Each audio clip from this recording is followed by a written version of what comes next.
Hi, this video is to show how to install Joomla modules and WordPress MU plugins for the WordPress MU for Joomla extension. Okay, so to start off, I'm just going to install one of the Joomla modules, and I'll be installing the sidebar 1. There's 4 different sidebars, and ignore this area, it's because I packaged the zip file with my Mac.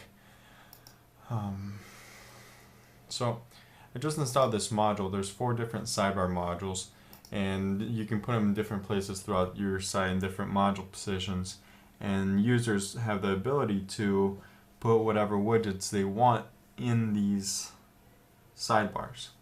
Okay, so let's go ahead and currently there's 3 different blogs, and I'll show you if you've been watching the previous videos on how to set up and install.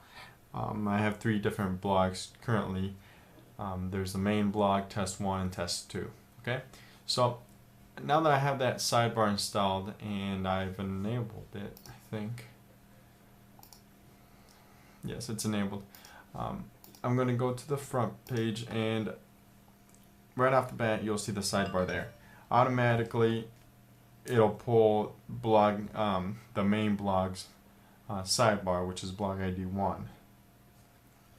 And if we go to the blog, you'll see the sidebar right there. Okay, now let's go to the blog test 2, and I'll also go to a post from the blog test 2, which is this. No, it's not.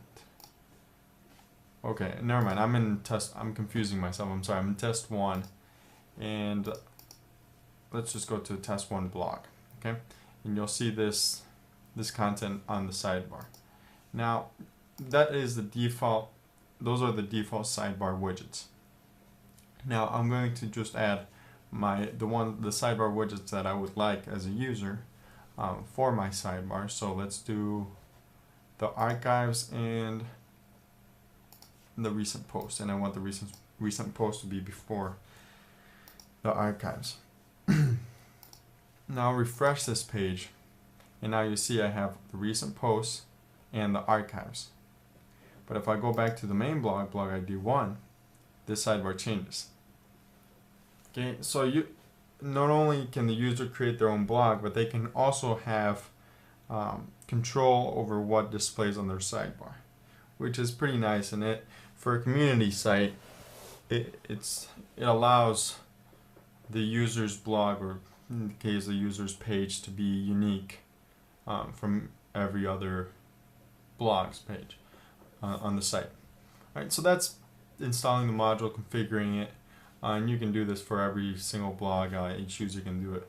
So now let's go into installing WordPress plugins. Now for WordPress MU, there's 2 different types of plugins, and I'm just going to go to the blog ID 1. There are,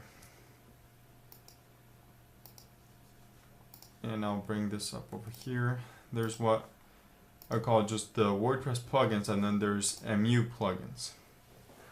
These are MU specific plugins, and the difference is that with a plugin, with just WordPress plugins, you can install them and the user can enable them as they see fit, or you can enable them site-wide across the board for all blogs.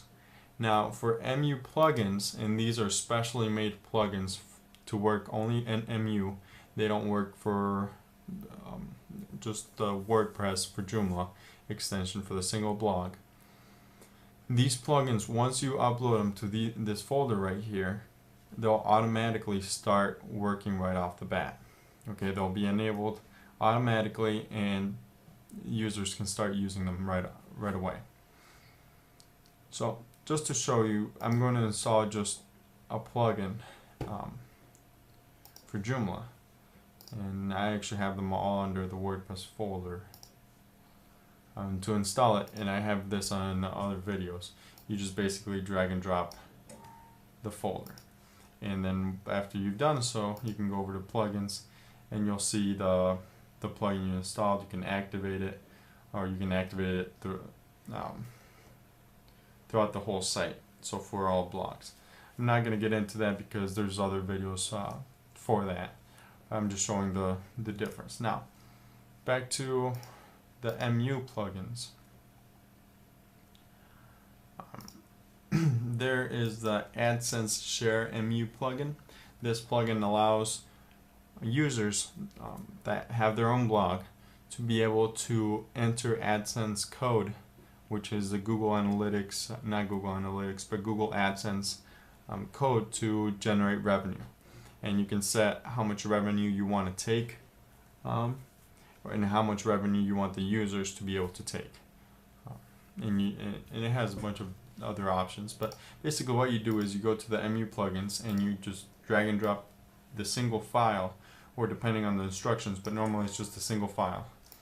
And I'm just going to refresh this page, and you see there's a new menu right here. Unlike this plugin is not currently enabled and cannot be used unless I click on activate. But this AdSense Share plugin is automatically enabled. Okay, as soon as I install it. And it also has I believe it has a widget. I haven't used it lately, so it's right here, AdSense Publisher. So this is what the user would see to create their AdSense code. Okay, so that's basically it for Joomla modules and WordPress MU plugins. Hope you like this little tutorial.